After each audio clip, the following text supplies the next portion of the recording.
Let's not do that again.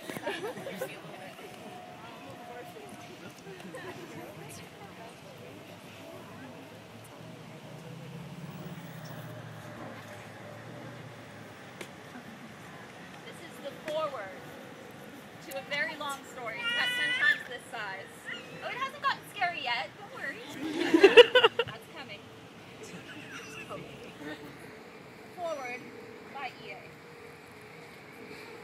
Awareness is the enemy of sanity, for once you hear the screaming, it never stops.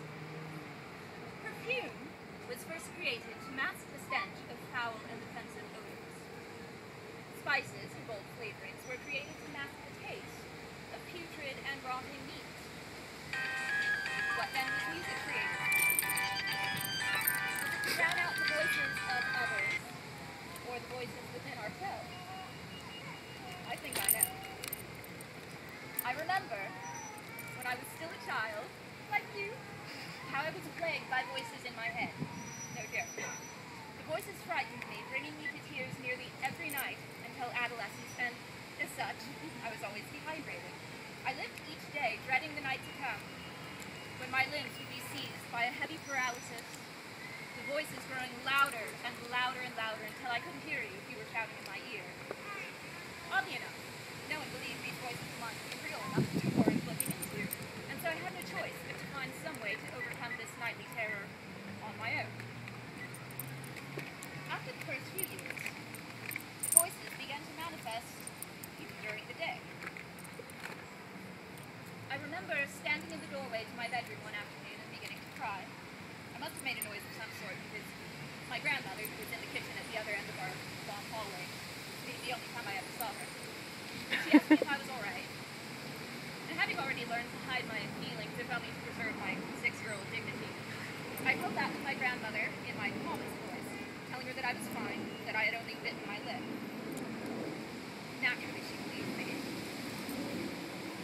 As long as I live, I will never forget the night when I lay in my bed and, screaming for help, sobbing and covering my ears, having failed to produce any result, I tried the only thing left. I played music in my head. I played the most beautiful piece of music that my 8-year-old mind could comprehend, and that was Papa Bell's Canon in D. Of course, to most people, this work has become as trite and empty as the bride wearing white. I'm sure it's actually being played across the street now where they are having a wedding. Good luck with your less than 40% success rate. It's funny, but it's true. To me, this piece of music was the sound of heaven. All planets aligned, all spheres throughout the entire universe, moving together in perfect accord. And even though anything so awesomely perfect always made me cry, it didn't matter. Because Canon in D was the sound of making sense. And it may have saved my life. Because in a battle between musical order and terrifying chaos, musical order won out every time. Each night this war was waged. And while the voices didn't stop coming to me, I had my secret weapon, and I applied it swiftly, letting the glorious, endless repetition of Canon in D unfold like a blanket that covered the voices and smothered them into silence. The battlefield of my sleep was thus occupied until I first began to bleed, and by then